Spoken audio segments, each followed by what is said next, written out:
और इसमें आज हम लोग जो डिस्कस करने वाले हैं, देखो एल्डिहाइड इसमें हम खत्म कर चुके हैं, फॉर्मल्डिहाइड, एस्टल्डिहाइड, कीटोन, एसीटोन खत्म हो चुका है। अभी जो डिस्कस करेंगे वो ये है, और इससे पहले भी बच्चों हम बहुत सारी चीजें इसमें भी डिस्कस कर चुके हैं। कार्बोक्सिलिक अम्ल किसे कहते हैं, कितने प्रकार के होते हैं, कार्बोक्सिलिक अम्ल कैसे बनाते हैं, उसके भौतिक गुण, रासायनिक गुण, सारी चीजें मैं आपको करा चुका हूं। आज जो चलेगा बच्चों वो है आपका फॉर्मिक एसिड। क्या चलेगा? Formic acid. ठीक है, तो जितने भी बच्चे लाइव आ चुके हैं वो वीडियो को लाइक एंड शेयर कर दो, अपने दोस्तों के साथ कर दिया करो यार। ठीक है, कंजूसी मत किया करो, अच्छे अच्छे बच्चे हो तो बातें माना करिए। ठीक है, तो देखो फॉर्मिक एसिड का जो अणुसूत्र है बच्चों, जो फॉर्मूला है वो होता है HCOOH। और इसमें कौन सा समूह पाया जाता है? तो इसमें कार्बोक्सिलिक समूह पाया जाता है, COOH। अगर मैं इसके अणुभार की बात करूं कि भाई इसका अणुभार कितना होता है, तो देखो हाइड्रोजन का परमाणु भार 1, कार्बन का परमाणु भार 12, ऑक्सीजन का 16, फिर ऑक्सीजन का 16 और हाइड्रोजन का 1। ठीक है, तो 12 और 1 13, 16 और 16 32 और 1 33। इनको आपस में ऐड करोगे तो कितना हो जाएगा बच्चों? 46। तो अगर आपसे कोई फॉर्मिक एसिड का अणुभार पूछे तो आप उसको आसानी से बता सकते हो, कितना होता है बच्चों? 46 होता है। ठीक, अगर हम इसका संरचना सूत्र बनाएं, अगर हम इसका स्ट्रक्चरल फॉर्मूला बनाएं तो बच्चों वो किस तरीके से बनने वाला है? H single bond C double bond O single bond O और सिंगल बॉन्ड H। ये होता है कार्बोक्सिलिक समूह। ठीक है ना। और एक और चीज याद रखना, इसमें कार्बोक्सिलिक समूह के साथ साथ एल्डिहाइड समूह भी पाया जाता है, इसी वजह से ये अपचायक क्रियाएं भी देता है। तो अगर ऐसे देखोगे तो इसमें ये क्या है? आपका एल्डिहाइड समूह है। तो जो हमारा फॉर्मिक अम्ल है इसमें कार्बोक्सिलिक समूह के साथ साथ एल्डिहाइड समूह की संरचना भी निहित रहती है, इसी वजह से ये एल्डिहाइडों की तरह ये अपचायक क्रियाएं प्रदर्शित करता है। ठीक है बच्चों, क्योंकि इसमें एल्डिहाइड समूह की संरचना भी निहित है। अगर हम इसका स्ट्रक्चर देखेंगे तो आपको दिख रहा है कि H, ये तो रहा COOH, कार्बोक्सिलिक अम्ल होता है, वैसे कार्बोक्सिलिक समूह बोलूंगा मैं इसको, नॉट अम्ल। ये क्या है? हमारा कार्बोक्सिलिक समूह है। और जो हमारा CHO है, ये क्या है? CHO, ये क्या होता है? एल्डिहाइड समूह। तो जो हमारा फॉर्मिक एसिड है उसमें कार्बोक्सिलिक समूह के साथ साथ एल्डिहाइड समूह की संरचना भी निहित होती है। ये संरचना सूत्र हो गया। अगर मैं इसके IUPAC नाम की बात करूं, इसका IUPAC में नाम क्या होता है, तो देखो इसमें एक कार्बन है, एक कार्बन को हम मैथ बोलते हैं, सिंगल बॉन्ड लगा हुआ कार्बन के बीच, इससे मतलब नहीं है। कार्बन CH होता है, सिंगल बॉन्ड COH होता है, उसके लिए N लगाते हैं इसमें। और COH के लिए हम यहां पर ओइक अम्ल यूज करते हैं। क्या यूज करते हैं? ओइक अम्ल। तो इसका नाम बनता है मैथेनोइक अम्ल, मैथेनोइक अम्ल। अब एक और चीज देखो, अगर आपको नहीं पता है, फॉर्मिक एसिड जो हमें मिलता है इसका जो नामकरण हुआ वो हुआ है फॉर्माइका से। और फॉर्माइका किसे कहते हैं? लैटिन में कहा जाता है लाल चींटी को। तो लाल चींटी से जो हमें अम्ल प्राप्त होगा, फॉर्माइका मतलब लाल चींटी, लाल चींटी से जो प्राप्त अम्ल है उसको क्या कहा जाता है? उसको फॉर्मिक एसिड कहा जाता है। तो आपने देखा होगा बचपन में, बचपन की बात बता रहा हूं, अभी आप बड़े नहीं हो वैसे, थोड़े बहुत एज ज्यादा है। अगर आपको लाल चींटी कभी काट गई होगी तो आपको जलन होती है। जलन क्यों होती है? क्योंकि उसके अंदर फॉर्मिक एसिड होता है, वो हमारी बॉडी के अंदर इंजेक्ट कर देती है, इसी वजह से हमें वहां पर जलन होने लगती है। और अगर आप खुजाते हो तो वहां पर थोड़ा मतलब स्वेलिंग सी हो जाती है, थोड़ा सूज सा जाता है, अगर आपने इसको देखा होगा तो। क्यों होता है? क्योंकि जो लाल चींटी हमको काट रही है उसके अंदर फॉर्मिक एसिड पाया जाता है। तो हमें लाल चींटी से जो अम्ल प्राप्त होता है उसको फॉर्मिक एसिड कहा जाता है।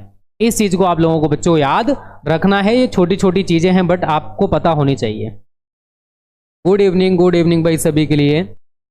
आगे चलें, चलिए तो आगे इसका स्क्रीनशॉट लेना चाहते हो ले सकते हो। अब हम कुछ फॉर्मिक अम्ल बनाने के मेथड्स भी जानेंगे, तो आप जान लीजिए। वैसे फॉर्मिक अम्ल दो मेथड बहुत हैं, क्योंकि इसकी बनाने की सामान्य विधि हम पहले ही पढ़ा चुके हैं। फॉर्मिक अम्ल बनाने की विधियां, कैसे कैसे हम फॉर्मिक एसिड को बना सकते हैं। इसका जो लैब मेथड है बच्चों वो बोर्ड एग्जाम की दृष्टि से बहुत ही ज्यादा इंपॉर्टेंट है, तो आपको वो अच्छे से तरीके से तैयार करना है। ठीक है, तो पहला है मेथिल एल्कोहल के ऑक्सीकरण द्वारा। पहला पॉइंट क्या है? मेथिल एल्कोहल के ऑक्सीकरण द्वारा। अब देखो मेथिल एल्कोहल का ऑक्सीडेशन कराएंगे तो हमें कैसे प्राप्त होगा?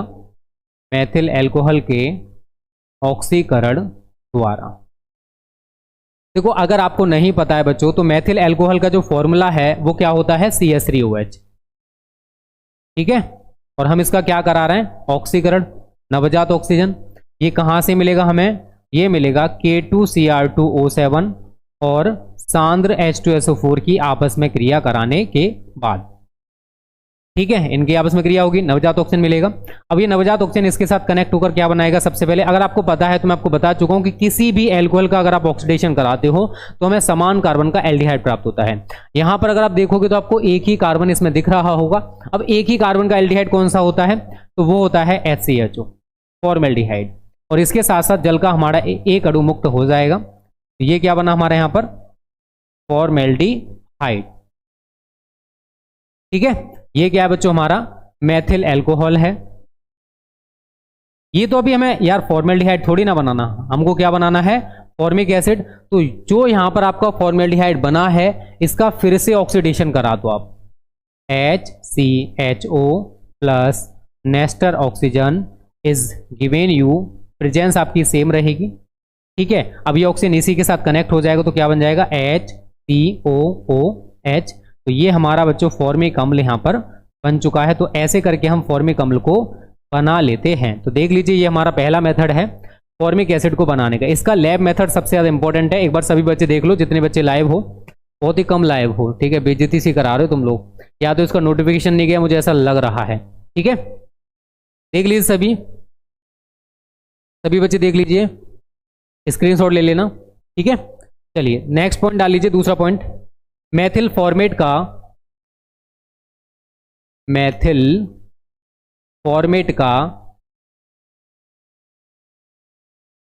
खनिज अम्ल की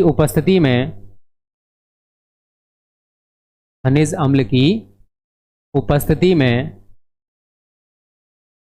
जल अपघटन कराने पर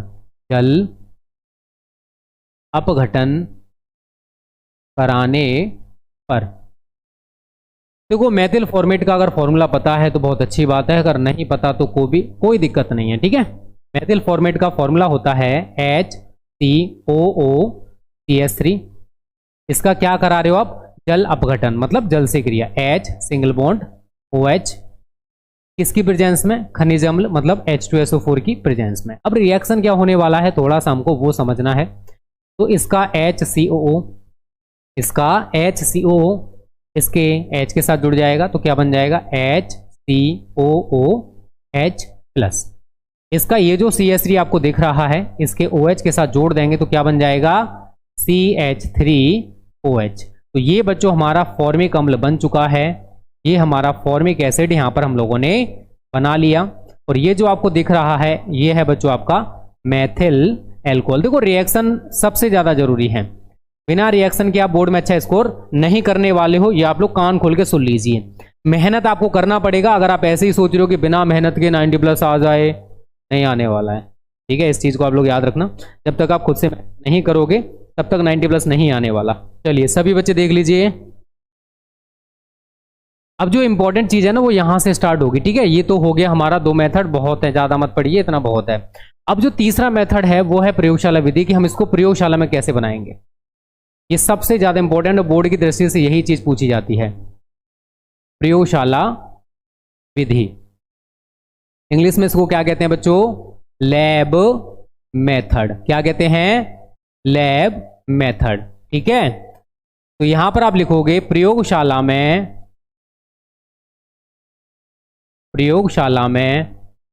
फॉर्मिक अम्ल बनाने के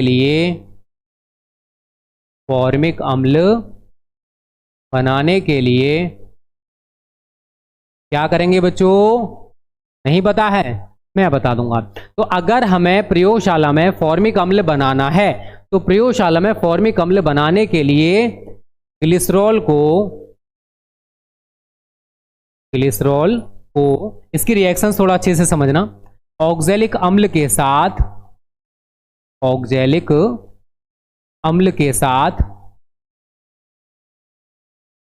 110 डिग्री सेल्सियस ताप पर गर्म करते हैं। रिएक्शन थोड़ा सा अच्छे से समझोगे तभी समझ में आने वाला है, इस चीज को आप लोग याद रखना। अब ठीक है, रिएक्शन समझिए। देखो बच्चों, होगा क्या, ग्लिसरॉल का फॉर्मूला शायद ज्यादातर बच्चों को ना पता हो। 3 पॉइंट में रिएक्शन होगी। ग्लिसरॉल का होता है CH2OH single bond CHOH single bond CH2OH। किससे क्रिया करानी है हमें? ऑक्जेलिक अम्ल के साथ। किसके साथ? ऑक्जेलिक अम्ल। COOH single bond COOH। हम यहां पर इसको गर्म करेंगे, बिना गर्म करे तो कुछ होने वाला है नहीं, आप सभी को पता है। तो भाई कैसे भी कर लो, या तो इसका OH इसके H के साथ जोड़ दो, या फिर इसका OH इसके H के साथ जोड़ दो। हमारे यहां से H2 निकलने वाला है, तो इसका OH और इसका H, इसको साइड कर दो, H2 निकल गया। अब क्या होगा? CH2। भाई ये तो OH हट गया यहां से, अब कार्बन की वैलेंसी भी खाली होगी, ऑक्सीजन की भी खाली होगी, तो CH2OOC सिंगल बॉन्ड। थोड़ा सा और डीपली हम इसको समझने का कोशिश करें कि भाई ये जो OH है ये किसके साथ लगा हुआ। अगर मैं आपसे सीधे से सीधे पूछूं तो भाई COH H H और इधर CHOH कुछ इस टाइप से लगा होगा। जब ये यहां से हट गया ये, अब इसकी जगह पर क्या लगा? यहां पर, यहां से अब इसको देखिए, इस वाले को क्या हुआ है? C है, एक वैलेंस इधर है, एक O हमारे पास ये रहा, इसके बाद एक O है, इसके बाद एक H है, यही तो है। अब अगर मैं थोड़ा सा सही तरह समझने की कोशिश करना, ऐसे सॉरी इधर लगा दो आप OH और इधर लगा दो डबल बॉन्ड O। ठीक है, अभी हुआ क्या कि आपने यहां से H को हटाया, आपने यहां से H को हटाया, H हटा आपका, O अभी ये लगे हुए हैं, O किससे जुड़े हुए हैं? C से। तो भाई यहां से जब H हटाया आपने, OH हटाया, वो आपके ऊपर डिपेंड करता है। भाई यहां से OH हटा रहा हूं तो मैं यहां से H हटाऊंगा, तो भाई इस किसकी वैलेंसी खाली हुई? क्या इस O की खाली हुई? हाँ, इस O की भी खाली होगी। अगर आप यहां से OH हटा रहे हो, यहां से H हटा रहे हो, तो इस O की वैलेंसी खाली हुई। उसी वैलेंसी से हमारा जुड़ रहा है, देखिए OOC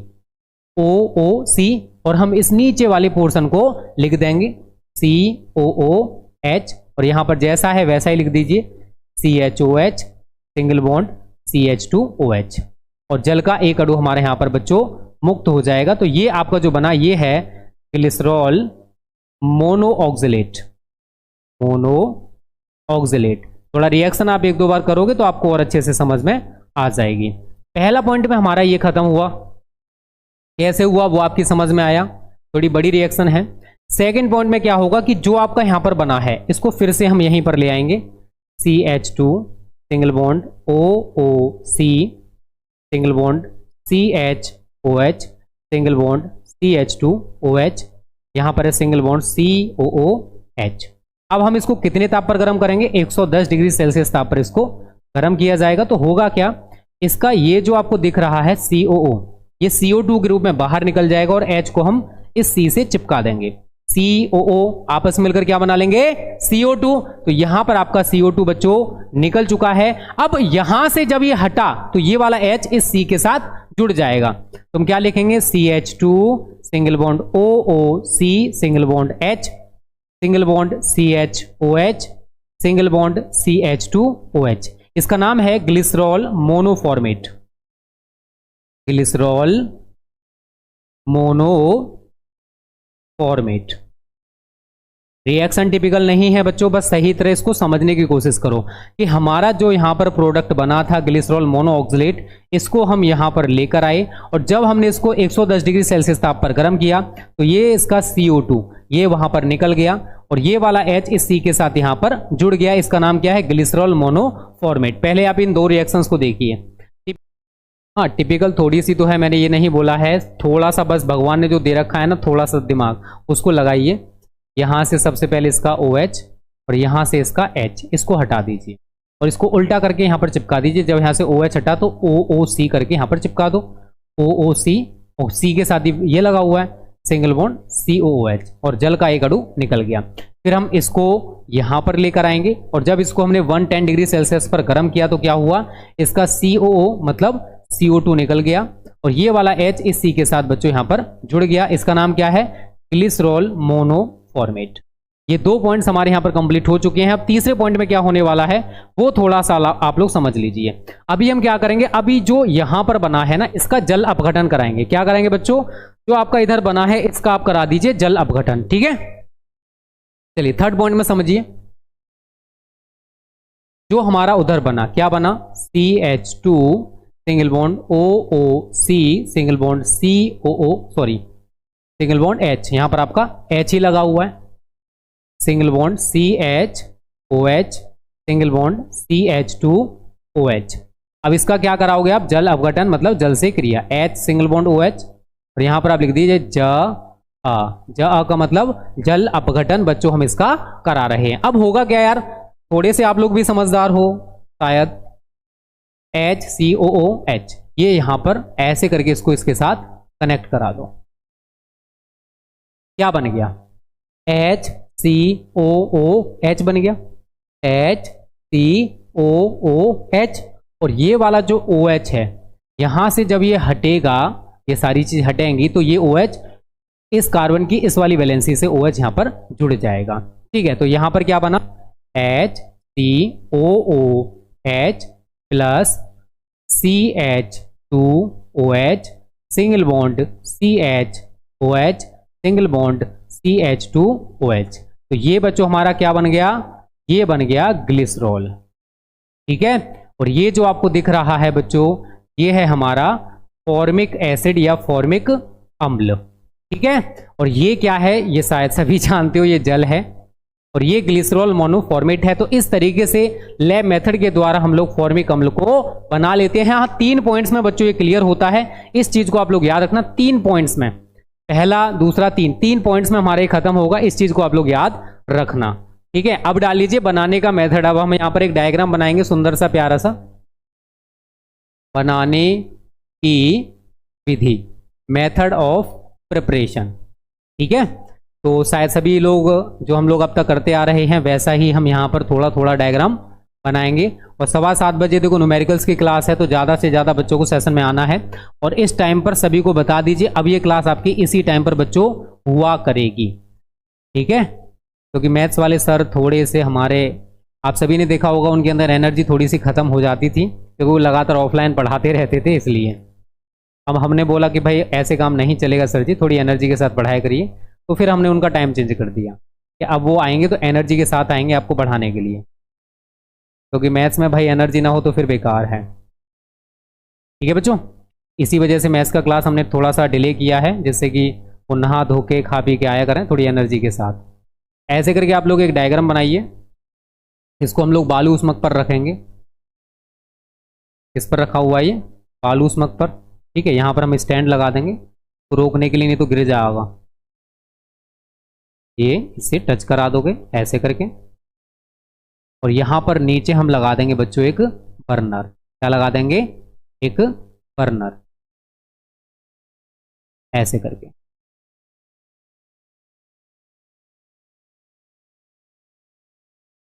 ठीक है, लग गया।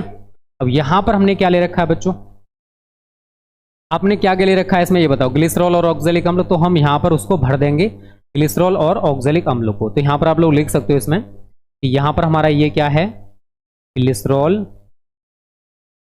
प्लस ऑक्जेलिक अम्ल प्लस ऑक्जेलिक अम्ल। तो ये क्या है बच्चों हमारा, ये हमारा बालू ऊष्मक है।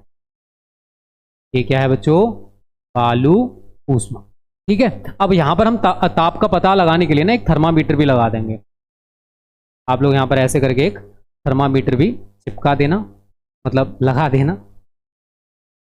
ताप का पता लगाना है, ताप का पता लगाने के लिए हम इसमें एक थर्मामीटर भी लगा देते हैं, क्योंकि हमें इसको 110 डिग्री सेल्सियस ताप पर गर्म करना है।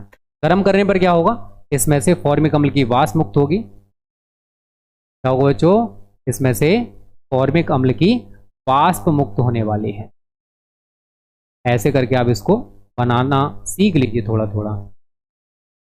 भाई 2 कलर चल जाते हैं, बिकॉज ये थोड़ा सा टेढ़ा करूँगा तो ये हमारा क्या बोलते हैं इसको, पिंक कलर चल जाता है, ठीक है। तो ऐसे करके आप एक सुन, भाई ज़्यादा लंबा जाएगा ये तो, चलिए यहीं से इसको थोड़ा रोटेट करते हैं ऐसे करके। आप लोग बना लीजिए ऐसे करके डायग्राम को थोड़ा सा। कहाँ चल रहा है तू आज?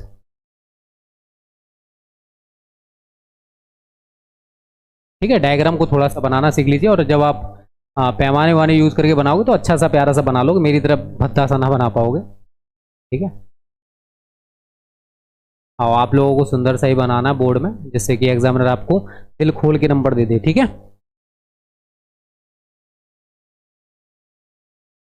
ये हमारा क्या है, वाष्प संघनित्र है, तो मैं छोटा सा ही बना दूंगा। तो नीचे मुझे भी ग्राही पात्र भी लगाना है। यहाँ पर हम इसको ये पात्र ऐसे करके लगा देंगे।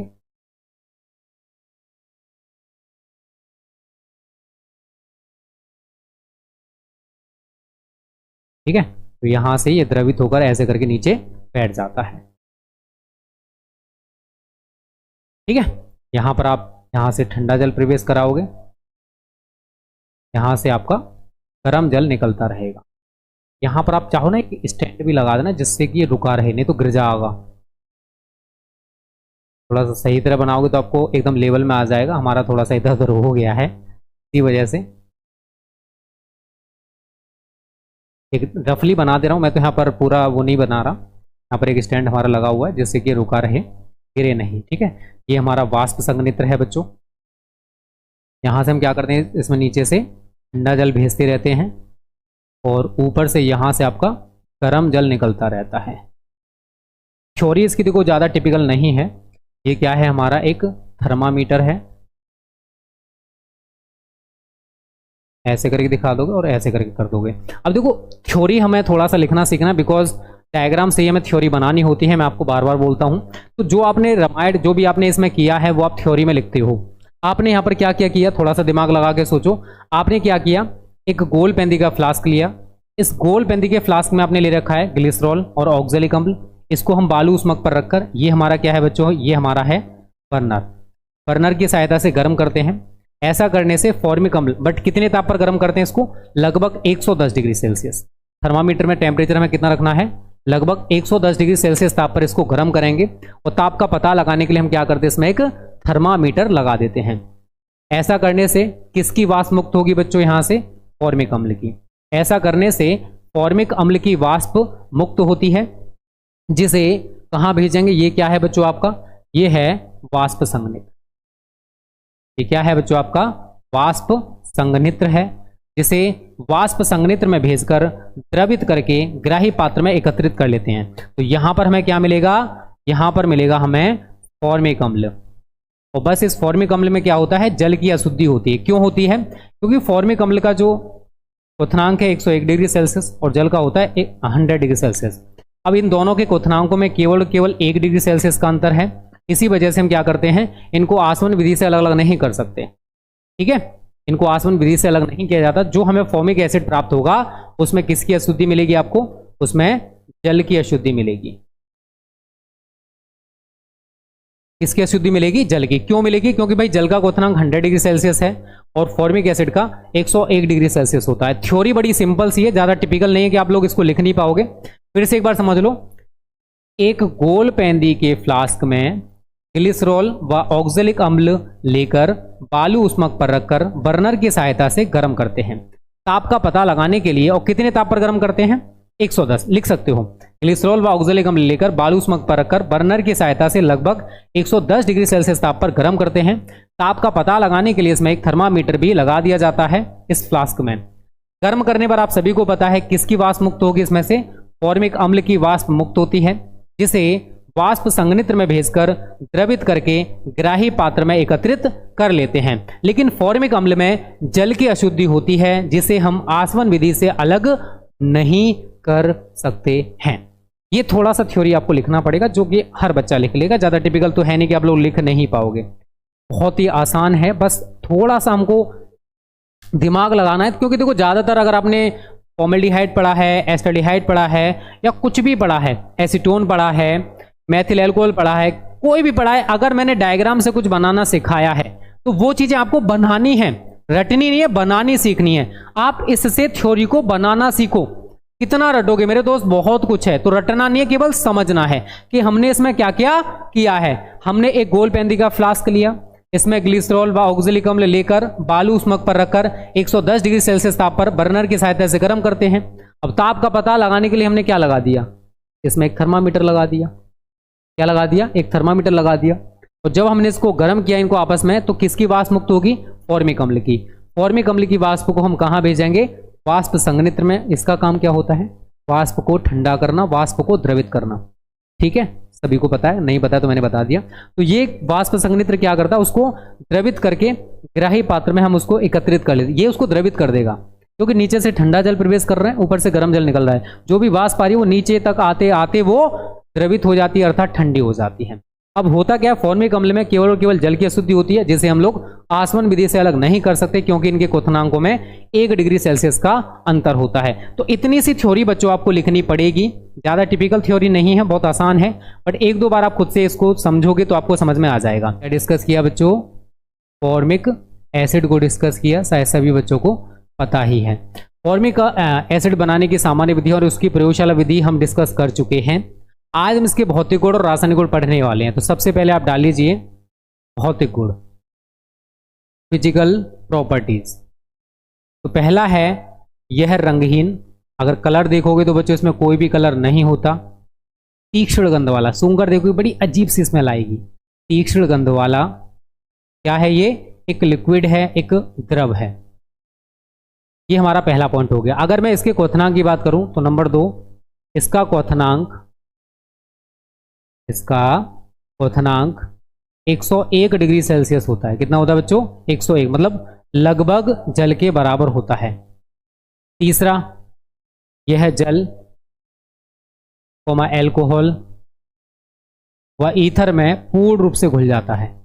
ईथर में पूर्ण मिश्रणीय है, क्योंकि ये भी द्रव है, में मिश्रणीय है। देखो फिजिकल प्रॉपर्टीज तो खैर बोर्ड में बच्चों नहीं आती, अगर आपको नहीं पता है तो ये फिजिकल प्रॉपर्टीज नहीं पूछी जाती, फिर भी हम और अपनी मतलब कहते हैं ना इन्फॉर्मेशन के लिए आगे जाके अगर हमें इनकी ज़रूरत पड़ जाए बाय मिस्टेक, वैसे ऐसा होगा नहीं, टेंशन मत लीजिए, ठीक है। तो हम इनको यूज़ कर सकते हैं। तो ये क्या है, रंगहीन होता है, इसमें कोई भी कलर नहीं होता। तीक्ष्ण गंध वाला, अगर सूंघकर देखो तो बड़ी अजीब सी स्मेल आती है। और ये क्या है, एक लिक्विड है। इसका जो क्वथनांक है वो कितना होता है, 101 डिग्री सेल्सियस होता है। अगर आप इसे, यह जल एल्कोहल व ईथर में कैसा है, मिश्रणीय है, आसानी से घुल जाता है।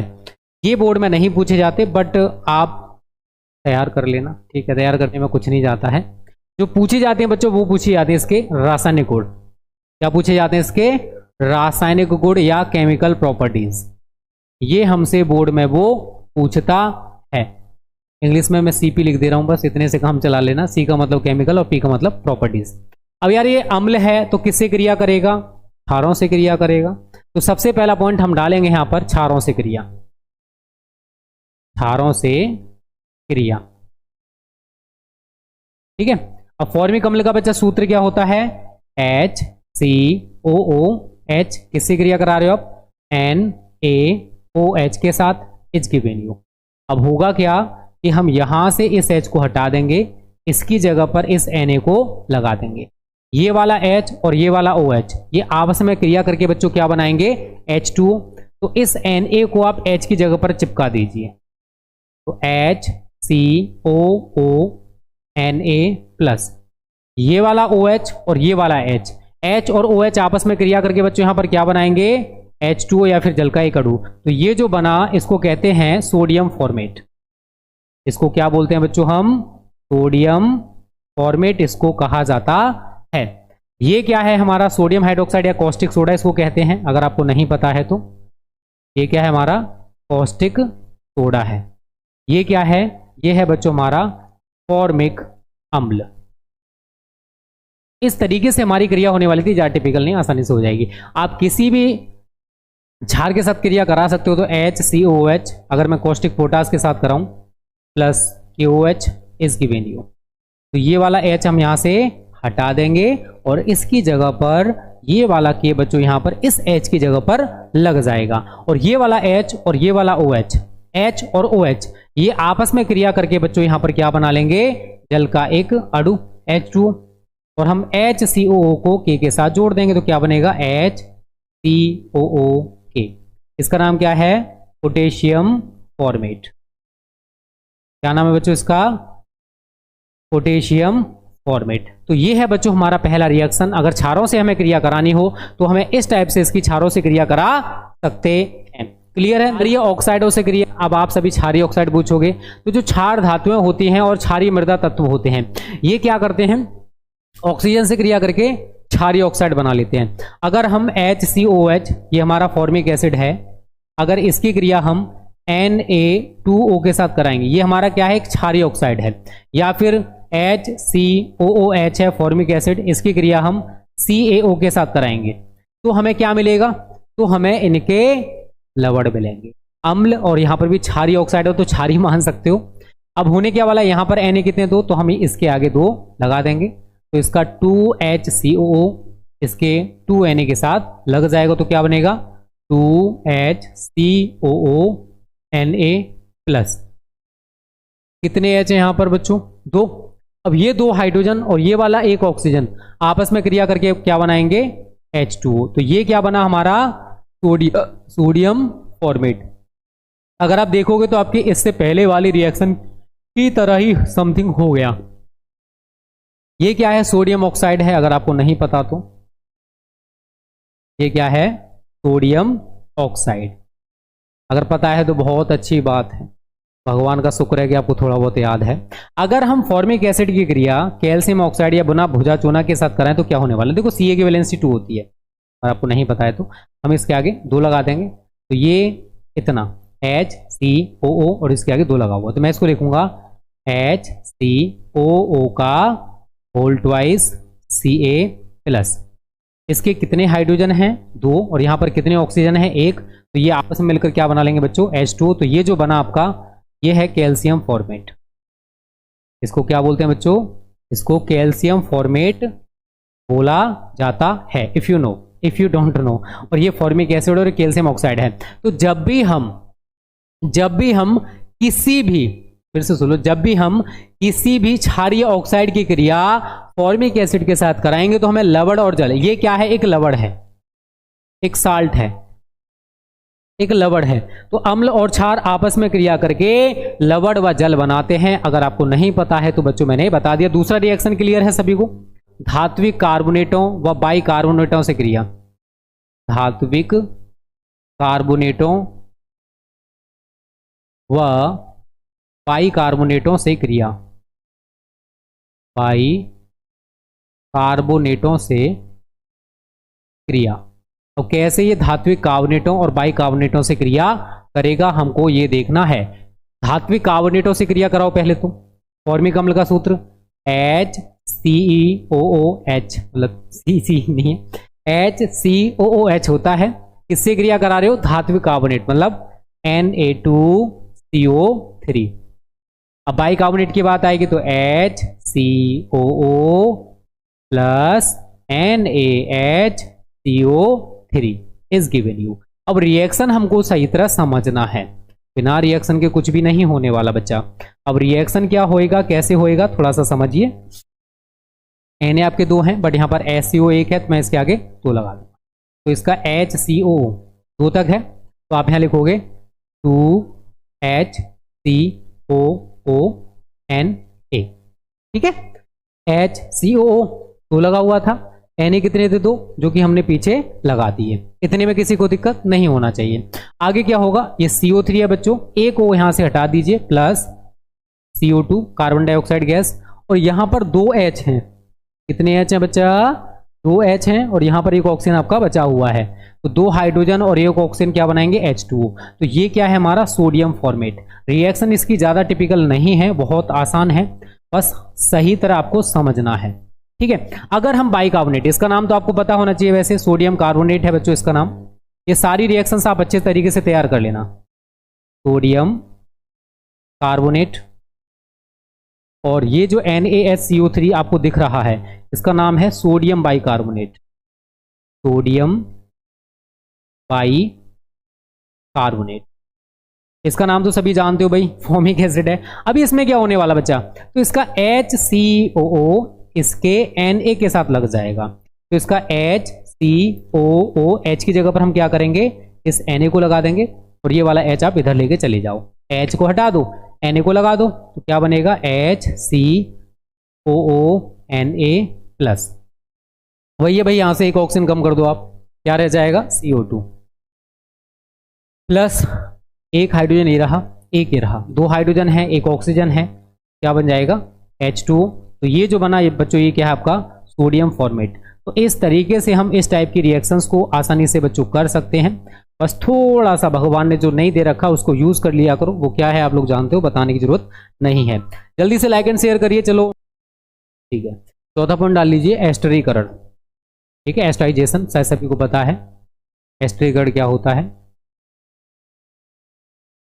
कि अगर फॉर्मिक अम्ल है, अगर हम इसको मैथिल एल्कोहल या एथिल एल्कोहल के साथ H2SO4 की उपस्थिति में गर्म करेंगे तो हमें एस्टर मिलते हैं। क्या प्राप्त होते हैं, एस्टर। एस्टर क्या होता है, फलों की गंध आती है इनमें से, तो फलों की गंध वाले हमें एस्टर बच्चों मिलेंगे। तो रिएक्शन बड़ा सिंपल है, थोड़ी लिखना चाहते हो लिख लेना, HCOOH किससे क्रिया करा रहे हो भाई, C2H5OH, कोई भी ले सकते हो। ठीक है, मैं यहाँ पर लिख दूंगा वैसे HOC2H5, अगर लिखना चाहते हो तो HOC2H5 is given you सांद्र H2SO4। और ये रिवर्सिबल रिएक्शन होती है, मतलब दोनों तरीके से, दोनों तरफ से रिएक्शन हो जाती है। ये दोनों आपस में मिलकर वो बना लेंगे, वो ये बना लेंगे। और होने क्या वाला यार, इसका HCOO इसके C2H5 के साथ जुड़ जाएगा, तो क्या बनेगा HCOOC2H5 प्लस इसका H और OH ये आपस में मिलकर बच्चों क्या बनाएंगे, H2O। ये क्या है, एथिल फॉर्मेट, तो जो कि एक एस्टर है। क्या बना, एथिल फॉर्मेट, तो वास्तव में क्या है हमारा एक एस्टर है। इस तरीके से हमारी रिएक्शन हो जाए, और रिएक्शन बड़ा आसान है, आप खुद से बहुत इजीली इसको कर सकते हो कि फॉर्मिक अम्ल को एथिल अल्कोहल के साथ सांद्र H2SO4 की उपस्थिति में गर्म करने पर एथिल फॉर्मेट प्राप्त होता है, जो कि एक एस्टर है। और यह विक्रिया एस्टरीकरण कहलाती है। ये क्या है आपका एथिल अल्कोहल। ठीक है, और ये क्या है फॉर्मिक अम्ल। ठीक है बच्चों, यहां तक क्लियर है। आप सभी को मैंने एक और चीज बोली थी, अगर आप सभी को पता हो कि जो हमारा फॉर्मिक अम्ल होता है, ठीक है, HCOOH, इसमें एक तो आपकी देख सकते हो, मैंने कल भी इसको डिफाइन किया था कि ये कार्बोक्सिलिक समूह है आपका। ये क्या है बच्चों, हमारा कार्बोक्सिलिक समूह है, कार्बोक्सिलिक समूह। लेकिन मैंने आपको बोला था कि जो हमारा फॉर्मिक एसिड होता है ना, इसमें कार्बोक्सिलिक समूह के साथ साथ एल्डिहाइड समूह की संरचना भी निहित रहती है। इसी वजह से जो फॉर्मिक अम्ल है ये एल्डिहाइडों की तरह अपचायक क्रियाएं प्रदर्शित करता है। क्यों करता है, रीजन आपसे कोई पूछे तो बता सकते हो कि जो फॉर्मिक अम्ल होता है उसमें कार्बोक्सिलिक समूह के साथ साथ एल्डिहाइड समूह की संरचना भी निहित रहती है। इसी वजह से जो हमारा फॉर्मिक एसिड है वो कार्बोक्सिलिक समूह की तो क्रियाएं देगा ही देगा, बट एल्डिहाइड समूह जो अपचायक क्रियाएं देता है वो ये भी रिप्रेजेंट करता है। तो यहां पर आप देख सकते हो कि सबसे ज्यादा इंपॉर्टेंट जो विक्रियाएं होती हैं एल्डिहाइड समूह की, वो अपचायक क्रियाएं होती हैं, चाहे वो टोलेन अभिकर्मक से क्रिया करा दो या फेलिंग विलियन से क्रिया करा दो। ठीक है, अगर आपको नहीं पता तो मैंने एडजस्ट कर लेना। चलिए आगे बढ़े, तो डाल लीजिए भाई अपचायक क्रियाएं इसकी। अपचायक क्रियाएं एक तो टोलेन अभिकर्मक से करा दो, फिलिंग विलियन से करा दो। ठीक है, तो हमारे कितने पॉइंट्स क्लियर हो गए बच्चों यहां तक, 4। चलो 5 पॉइंट डाल लो।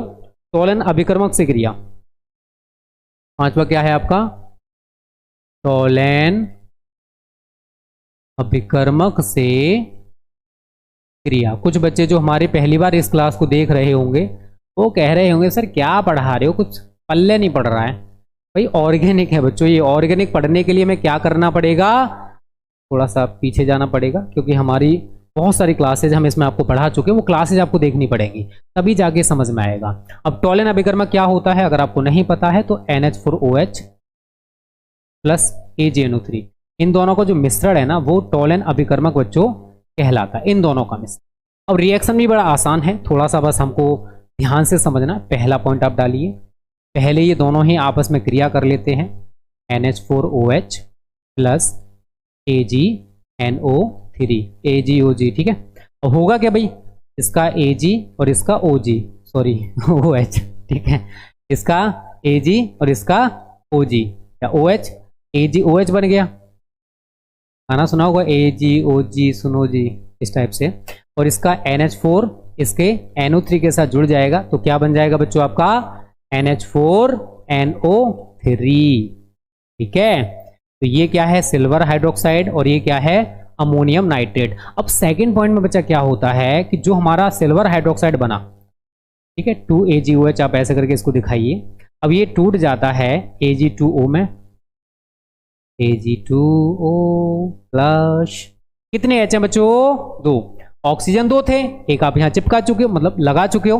अभी 2 H और 1 O क्या बनाएंगे H2O। अभी किससे क्रिया करानी है बताइए, फॉर्मिक एसिड, तो HCOOH plus Ag2O is given you. क्या होने वाला है, कैसे होने वाला है, थोड़ा वो समझ लीजिए। तो ये 2Ag को आप अलग कर दीजिए, 2Ag ये तो आपका बन गया रजत दर्पण। इससे अब हमको कोई भी मतलब नहीं है, रजत दर्पण बना दोगे। प्लस इसका COO ये आपस में मिलकर क्या बना लेते हैं CO2 प्लस, एक H ये रहा, एक H ये रहा, 2 H हैं, एक O है और आपस में मिलकर क्या बना लेंगे H2। तो जो हमारा फॉर्मिक अम्ल है वो टोलिन अभिकर्मक से क्रिया करके रजत दर्पण CO2 व H2O बनाता है। लिखना चाहते हो तो यहां लिख सकते हो रजत दर्पण CO2 व H2O बनाता है।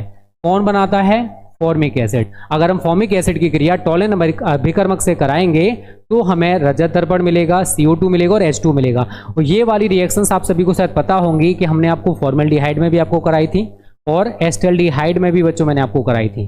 अगर आपको नहीं पता है तो मैंने यहाँ पर थोड़ा सा आपको बता दिया। तो ये 5वां रिएक्शन हमारा क्लियर हो चुका है, स्क्रीनशॉट ले लीजिए जो लेना चाहते हैं। छठा पॉइंट डाल लीजिए बच्चों, फेहलिंग विलियन से क्रिया, फेहलिंग विलियन से क्रिया, विलियन से क्रिया।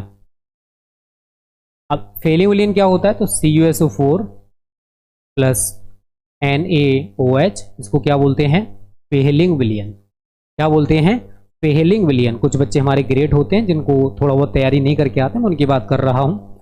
पहले पॉइंट में क्या होगा कि ये दोनों आपस में क्रिया कर लेंगे भाई, CuSO4 NaOH के आगे हम 2 लगा देंगे तो 2NaOH इज गिवन यू।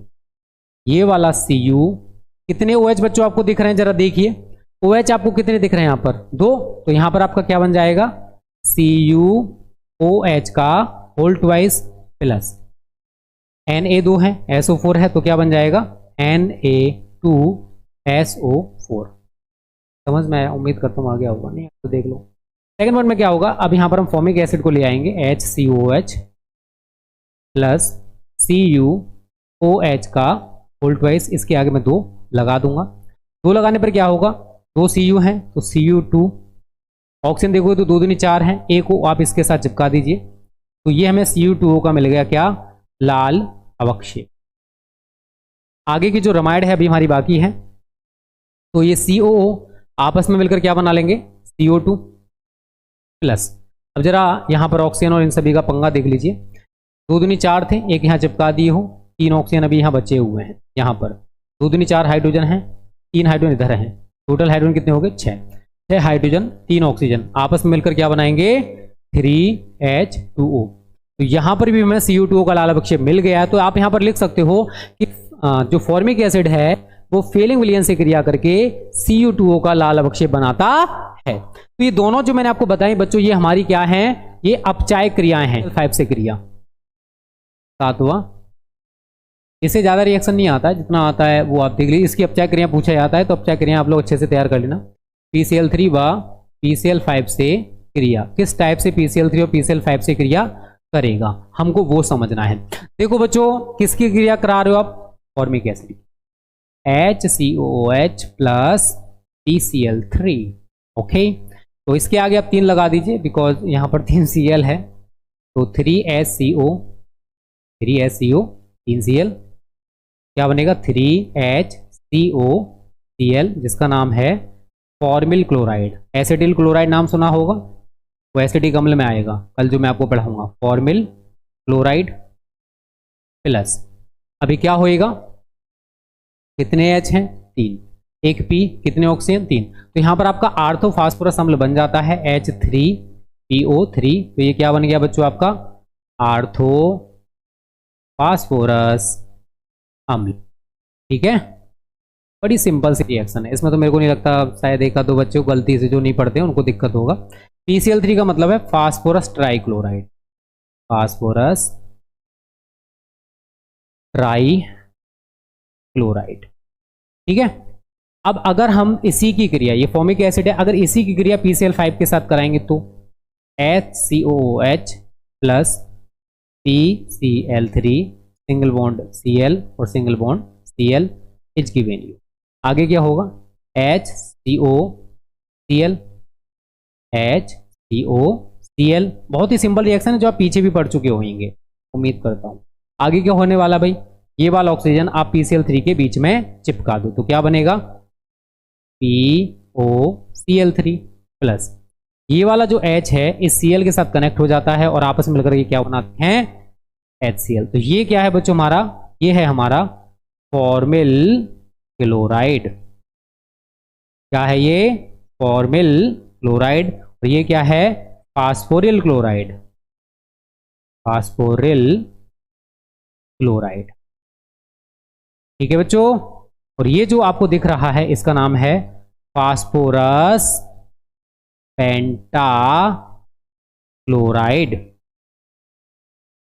ठीक है, तो ये है बच्चों हमारी केमिकल प्रॉपर्टी PCl3 और PCl5 से। आपने मेथिल एल्कोहल, एथिल एल्कोहल में ऐसी ही केमिकल प्रॉपर्टीज देखी होंगी आई थिंक, गलती से। अगर देखी हैं तो बता दो, नहीं देखी हैं तो कोई दिक्कत नहीं है। ये बच्चों हमारा कंप्लीट हो चुका है। ठीक है, PCl3 और PCl5 से क्रिया। फॉर्मिक एसिड हमारा कंप्लीट हो चुका है, एक बार सभी बच्चे इसको देख लीजिए। ठीक है।